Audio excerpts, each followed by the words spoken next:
Welcome to the Dietitian Side Hustle podcast. My name is Katie Dodd, and I'm a nutrition entrepreneur. I spent 7 years as a side hustler before diving into entrepreneurship full time. Before making the leap, I was bringing in 6 figures through my side hustle. If I can do it, you can too. This podcast is for dietitians, interns, and students who want to be inspired to start or perfect the side hustle of their dreams. Let's do this.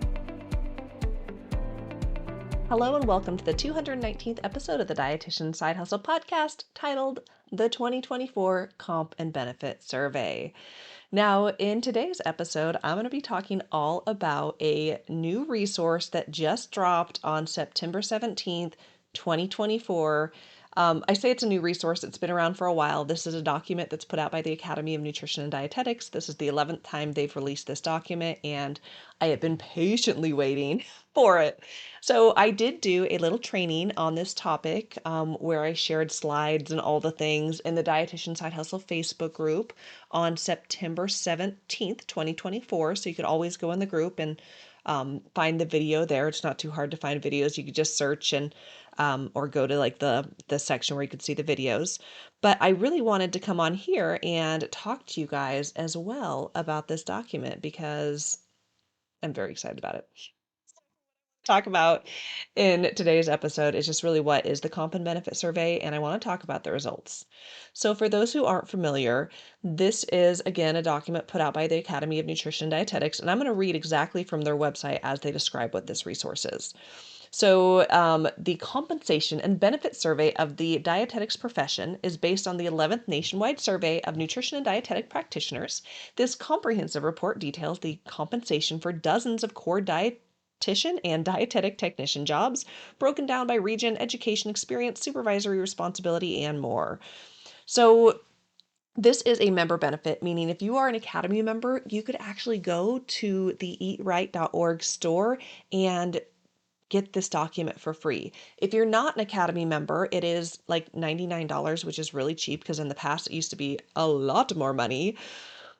But it's a really wonderful resource, 243 pages, tons of information. I'm going to tell you about what is inside, some of the results.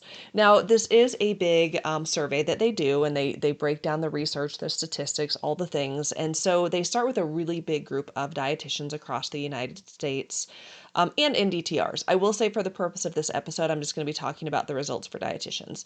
But they start with a really big group, and then they kind of break it down, who they send it to. They send out the survey. Not everyone responds. Not everyone has usable results. But with this iteration of the survey, they had 5,652 usable responses that they compiled for the Comp and Benefit Survey. It is made up of Academy members and non-Academy members, and this data was collected March 11th to April 18th, 2024. Now, some of the high-level stats, which I'm sure you guys won't be too surprised about, 94% of participants were female. The median age was 40. 9% indicated something other than white for their race. 57% had master's degrees. 4% had doctoral degrees. You could do the math on whatever's left had bachelor's. Of the people who took the survey, 36% were Academy members.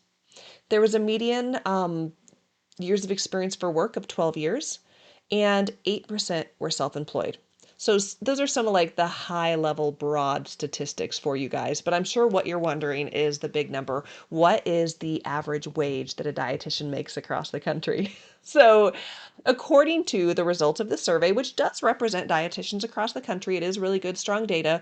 But according to this information, the 2024 median wage for dietitians is, drumroll, $37.98 per hour.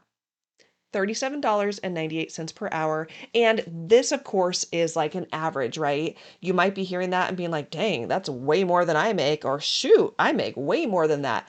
This is just one number, right? Think of all the dietitians across all the country, where they live, what they do, how long they've been doing the thing. There's a lot of variables, and we'll be talking about that. But what was cool about this number is that this was an increase from the last time they did the survey. Now, this survey has been coming out since 2001 or 2002, and it's typically released every 2 years. It's been 3 years since the last one. That's why I've been patiently waiting, which is crazy. I was still a full-time entrepreneur or a full-time employee when the last one was released. So it's been a minute. But It's been 3 years since this one, and the median wage in 2021, so the previous survey, was $33.65. So the good news is that there's a $4.33 increase over the last 3 years, which is amazing. So with the $37.98 per hour, this is approximately $79,000 per year for the median wage for dietitians across the country. Now, I really like this document. Every time it's available, I download it. I actually first learned about this when I was in school. I had a dietitian who came and spoke to our school about the comp and benefit survey and how it's a benefit for Academy members. And I think at the time it was like $500 or something. It was really expensive. And so I'm like, oh, I get this for free. And I remember diving into it. I'm like, this is like a wealth of information. This is amazing. So I just pulled up on my computer like the last few surveys that I have saved. And so I have the last four. So 2017, 19, 2021, and 2024. Now I know this is a podcast and I'm saying lots of numbers, but hopefully I can make this clear for you guys as I share it. So looking at the median hourly wage back in 2017, it was $30.45. 2 years later, in 2019, when the next survey was released, it increased from $30.45 to $32.97. So we saw a $2.52 increase. Not too shabby. But the next release, 2 years later, it wasn't so pretty. It went from $32.97 to $33.65. Only an increase of 68 cents from 2019 to 2021. And that was pretty wimpy. I'm like, for, a couple years to only go up 68 cents. It was a little bit of a bummer to see, but I will say this document did clarify, like, well, what happened? And if you can imagine what happened between 2019 and 2021, we know pandemic happened. There was also a big influx of people retiring. And I saw that too in people I knew, like, well, gosh, I'm so close to retirement. This pandemic is ridiculous. I'm out. And so people who have been in the field for a long time, they make more money, right? If you've been a dietitian for a long time, hopefully you are making more money to, recognize for how long you've been in the field, your years of experience, all the things.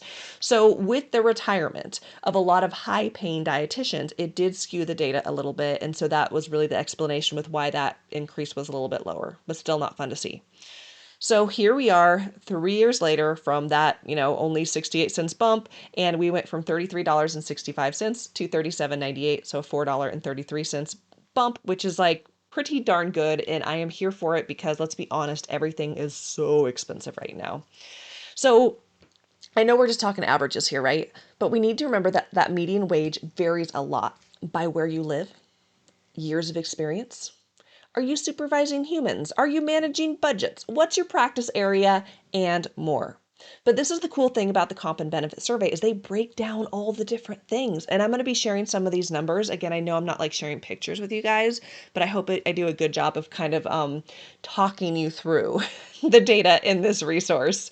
So the first one that I have, it's oh gosh, podcast. I wish I could share this with you, but that's okay. You guys can always go to the Dietitian Side Hustle Facebook group and find the video I did, okay? Just search Comp and Benefit Survey. You will find it. I don't do a ton of videos in there. Well, maybe I do. But you can always reach out to me too if you want the link. So I want you guys to think of a bell curve. We're going back to statistics here, right? Think of the bell curve right in the middle, that median, but then we have the outliers, right? The lower 10th percentile and the upper 90th percentile. So while we're saying the median hourly rate is $37.98, that lower 10th percentile, the median or the 12 the oh my gosh, you guys. Words are hard, but I'm not gonna edit. The 10th percentile hourly wage is $28.32, where the 90th percentile is $56.41. So of course there's people who make less, of course there's people who make more, but remember we're thinking of that bell curve. The lower 10th percent, $28, highest 90th percent, 56, in the middle we have about $37.98. So let's talk a little bit more about those details. Now, I want to dive into some of those things that make a difference on how much money that you're making as a dietitian. And one of them is how long have you been in the field? It makes sense if you've been in the field longer, you hopefully are making more money because you have a higher skill set. You've been doing the thing longer. You're an expert in a particular area. And we do see that in the survey. And so I'm going to be sharing numbers from the 50th percentile because remember, bell curve. I'm not going to be talking about outliers. I'm just talking about like the average. So the average pay for dietitians is $37.98. But when we look at by year, if you've been a dietitian for less than 5 years, it's $31.22. If you've been a dietitian 5 to 9 years, it's $35.26. If you've been a dietitian 10 to 19 years, it's $39.19.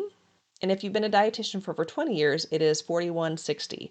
So the data is showing us the longer you've been in the field, the more money you're making. So I guess if you're not making a lot of money right now, at least things show the longer you're in the game, the more money you'll make. But there's other things you could do. We'll kind of talk about that. So, the next one I want to talk about is education. This one's interesting because we know that now for people coming into the field, they have to get their master's degree to become a dietitian. So let's look at the information on the average pay of a dietitian broken down by what credential they have: bachelor's, master's, or doctorate. So the bachelor's 50th percentile is $37. The master's 50th percentile is $38. So it's only a $1 difference. That's not huge. Doctorate level's a little bit higher. It's $50.95. So that one's a little bit more. But again, we got to look at like, well, what are they doing? What is their job? There's lots of pieces to the puzzle. So the next thing I want to talk about is primary area of practice. So this survey does a good job of breaking down like, well, what's the, average salary for dietitians based on where they're working. So inpatient dietitians make a little bit less, $36 for that median rate. Outpatient, $37, so a little bit more. Long-term care, $37.50, so even more. But then our poor friends in community and public health, it is $35. And I've looked at these documents for a long time, and it's historically been that people working in public health and community do make a little bit less. Management and executive leadership, the median is $48.08. Makes sense. Executive leadership and managing humans. You're going to be making more money, or at least you should for all that stress. Business and consultation is $44.90, and education and research $46.79. So we can see there's a lot of variability based on what you're doing, whether or not you're in a hospital, an outpatient, or in leadership. So next, let's talk about location. And this survey broke down lots of different locations. So I'm just going to read the location and share what that 50th percentile median pay rate is. So for all dietitians across the country, it's $37.98. But for those in New England, it's $39.03. Middle Atlantic, $39.38. East North Central, $35.77.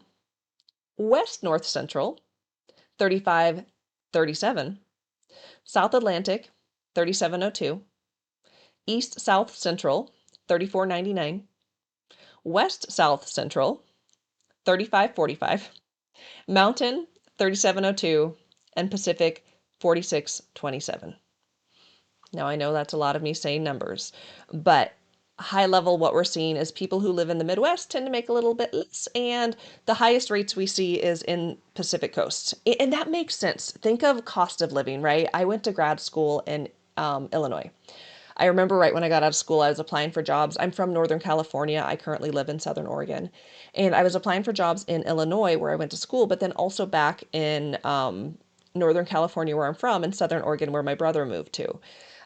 I got the job in Oregon. But I remember looking at the pay of jobs in Illinois, and it was so low. I'm like a dietitian with a master's degree. These are such low pay rates. But also the cost to buy a house over there was so much cheaper compared to a house in California or Oregon. So there's lots of reasons on why the pay is different. And when we're looking at the pay for the Pacific Coast with 46.27, we need to remember California. That's a huge state. And cost of living in a city like San Francisco or a city like LA, 46.27 really isn't that much. So it's all relative, right? and I think that's what I like about the survey is that it's so hard to just look at one thing like, oh, the average dietitian makes about $38 an hour. Okay, but there's lots of different variables, right? Cost of living, how long you've been doing the thing. And this document just such a lovely job of breaking it all down. And I hope I'm doing a good job of translating this to you. But again, if you're an Academy member, go download it, check it out yourself. If you are not an Academy member, only $99 and you have access to this resource. So let's talk about a couple of other things I thought were pretty interesting in the survey. One, they did break down like the average dietitian pay for Academy members and non-Academy members. And this has historically been true. The Academy members do make a little bit than non-members, and I'm sure the Academy loves sharing that. But one thing I always like to remember is people who are in the Academy, oftentimes they're movers and shakers. There's a lot of volunteers, a lot of people who are doing like some above and beyond stuff. Someone who's just like, just going to go do my job, get paid, no big deal. But it's not a huge difference. If we're looking at the 50th percentile, non-members, it is 37.50. For Academy members, it's 38.94. So a little bit of an increase. The next thing they looked at was RD and hourly wage by practice area of primary position. I feel like I already shared that actually. Nope, I shared that with you guys. I guess I did a screenshot of that twice. I pulled out all the things I want to talk to you about. Oh, here it is. This one is hourly wage by employment sector. So this is looking high level of, are you self-employed, working for profit, not for profit, government, or military? So the 50th percentile, self-employed, 41.67. So a little bit more. For-profit and not-for-profit were pretty similar. For-profit was 37.73, not-for-profit 37.02. So like less than $1 difference between working for a traditional job, right? Government's a little bit higher, 37.90, and that makes sense to me. I was working in the VA and I did notice that the pay rates in the government system for dietitians was a lot higher than what I was seeing for my peers at the local hospitals and outpatient other facilities. And then military is 41.37. So next we have looking at hourly wage by responsibility level. And if you are responsible for people, programs, these things, you should be making more money. That makes sense because like, why would they do it? I mean, there's headaches that come with that. It is a lot of stress. Oftentimes these people take home some of that work. So they should be making more money. And what we're seeing is that is accurate.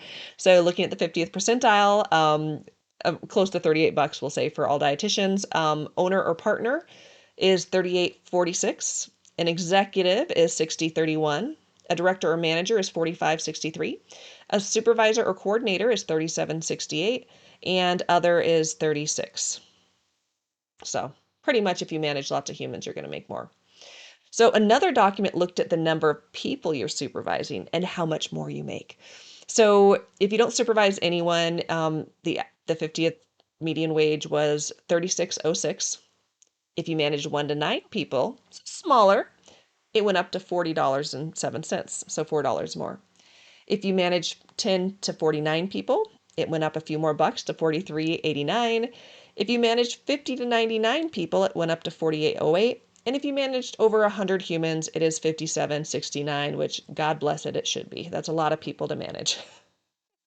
And then they also looked at budget responsibility, because if you are over money, not just humans, if you're responsible for a budget, a lot of stuff comes down on you, right? So we do see that those who manage a budget of less than 10,000, their median rate is 38.42. If you manage a budget between 100K and 500K, it's $40.90.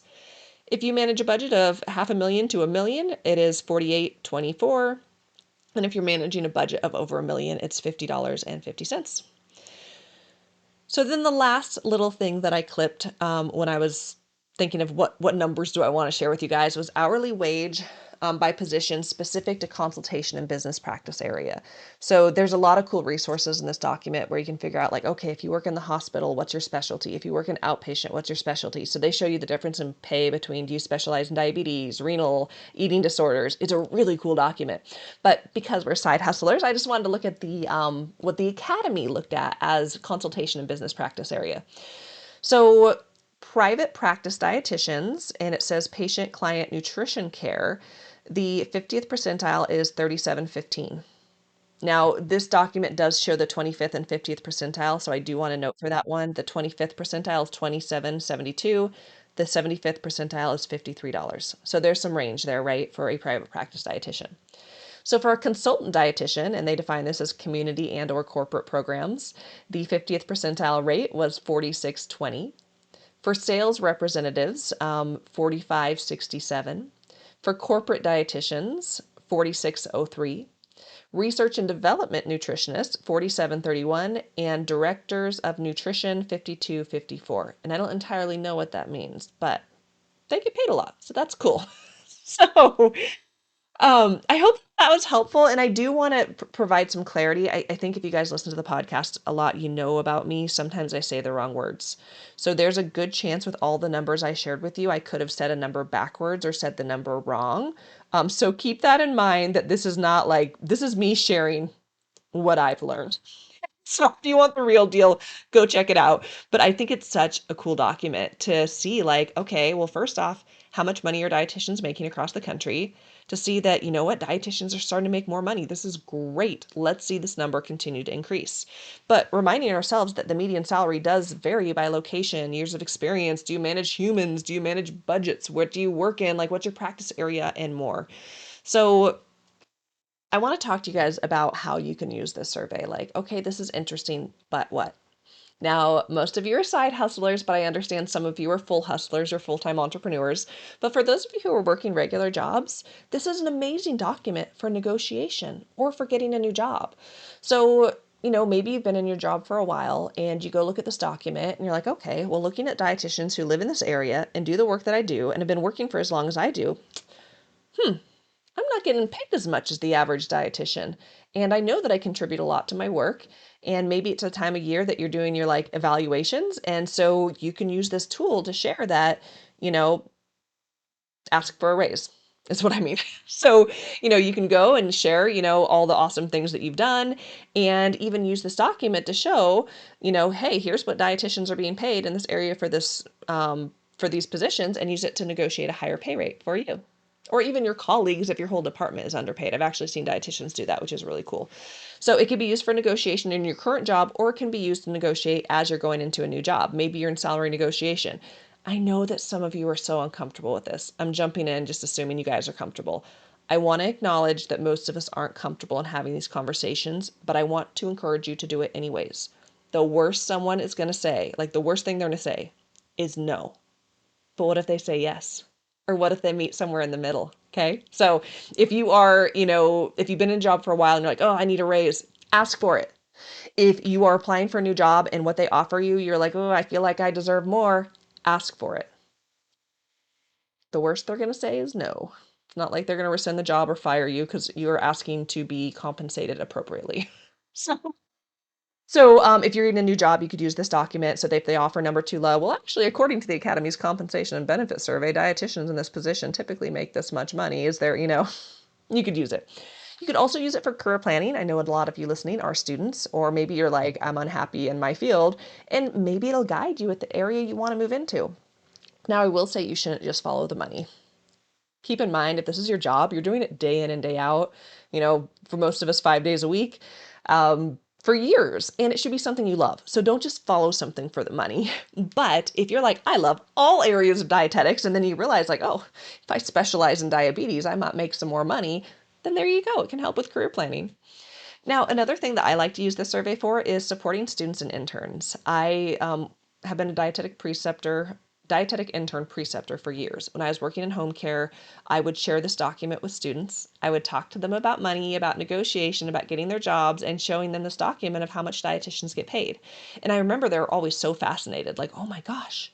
Different schools vary on how much they have these conversations with students, but I would say conversations about money aren't too common in school. So as a preceptor, you can share this with students and interns. And there's other things you could do with it, but it's a really neat document to look at. And I think there's some positives with how things are moving up. Oh, wait, there's one more thing I want to share with you guys. It's the compensation and benefit survey, right? I'm just talking about money. But I thought this was pretty cool in this document. They list all of the different benefits. And I thought this was cool, and I just kind of want to review it for you guys, especially for those who are like trying to negotiate for a new job and you're like, well, what could I ask for? Sometimes you might ask for more money and they're like, we know you're worth more, but we've got this strict budget. And if that's true, well, then you got to decide, do I want to take the job or leave the job? But there's other things you can negotiate that aren't just money. And so I thought this was kind of cool. So I'm going to read the insurance benefits that are listed here, but then I want to list the other benefits because I think that's pretty cool. So this document did look at, okay, are you offered benefits? Cool. But they looked at, are you offered life insurance, disability insurance, accidental death and dismemberment insurance, long-term care insurance, business travel insurance, high deductible medical insurance, then low deductible dental insurance, prescription drug benefits, vision insurance, flexible savings, like flexible spending accounts and healthcare reimbursement, and retiree medical coverage. I thought that was pretty cool. I was like, oh, I worked at the VA. So like we had amazing benefits, but very specific. But the piece I thought was cool was looking at the other benefits. So the other benefits include paid time off. So vacation days, paid holiday days, and paid sick days. Something to think about, right? When I was at the government, we had like 10 federal holidays a year. Plus I got vacation, plus I got sick days. So like maybe you're negotiating for a job and be like, well, we really like, like I want Easter off. I don't know. There's always things that you could do and negotiate, right? I just was making that up. It sounded weird as it came out. So the other things include professional and career development, funding time off for professional development, meaning they'll pay for you maybe to go to FNCE. They'll not just pay for it, but give you paid time off to go to an event to get professional development. Maybe they'll help pay for college. If you want to go back to school to get your master's or doctorate, they might pay for it. Paying for your registration or licensure fees or professional dues. So either paying for your CDR payment for your RD or maybe paying for your membership to the academy. Maybe sign-on bonuses. Another thing that's not listed in here, but I just want to say it's not even just a sign-on bonus. Sometimes it's like travel reimbursement if you're traveling across the country. Some places have budgets to pay for that. Paid dietetic internship, on-site parking, employee assistance programs, wellness programs, unpaid personal leave. So, okay, I've used up my leave, but still having the ability to take some time off if needed. Extended and or paid parental leave. Fitness benefits like discounted health club memberships or on-site facilities. Telecommuting, working from home.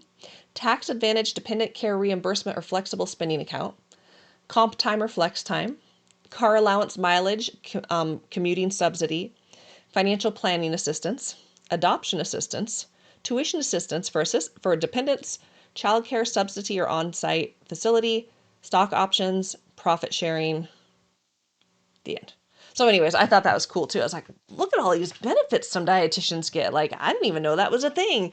But if you're thinking of changing jobs or negotiating, like, well, gosh, maybe these are things you can negotiate and ask for. Depends on the place, right? But anyways, that is what I wanted to share with you guys today. I just wanted to talk to you guys more about the Academy's 2024 Comp and Benefit Survey. I know this was a lot of me sharing numbers. I hope that you found it fascinating. I hope that I was clear in my delivery.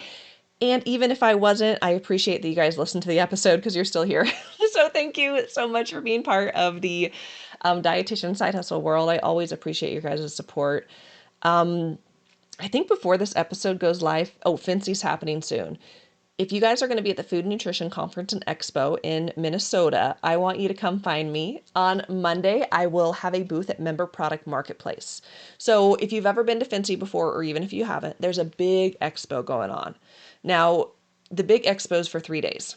It's like all the big vendors, all the big businesses. It's a little bit more expensive.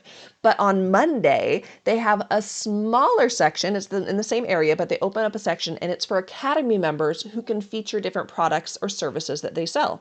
So I do have a booth there. You can see me on the map. If you're going to FNCE, you could look at the Expo Hall map and zoom in on Member Product Marketplace and you'll see Dietitian Side Hustle there. And there's other amazing entrepreneurial dietitians who are going to be there too. So if you're going to be at FNCE, I want you to come find me. Let me know you listen to the podcast, and I'm going to have some fun swag. I just ordered it. It's super fun. I ordered some chapstick, some really cool pens. I hope this makes sense, but they're called maze pens. I didn't even know what a maze pen was. It's like a clear tube, and on the inside, it's like green plastic, and there's a couple little metal balls, and like you kind of twist and turn it, and you get the ball from one side to the other side. It's like a maze. It's like a fidget pin. I thought it looked really cool. So I got pins, and then I got these little hairbrush things. So they're like a little circle, and it opens up like a little compact, and there's a mirror in there, and then there's like the little brush that you got to push, and the bristles go out. So that's what I got for swag. Chapstick, brushes, and maze pens with inspirational sayings on them, because you know me. Okay, you guys, well, if you are at Fancy, I hope to see you there. I hope that you enjoyed this episode, and I will see you guys next week on the podcast. Bye, guys.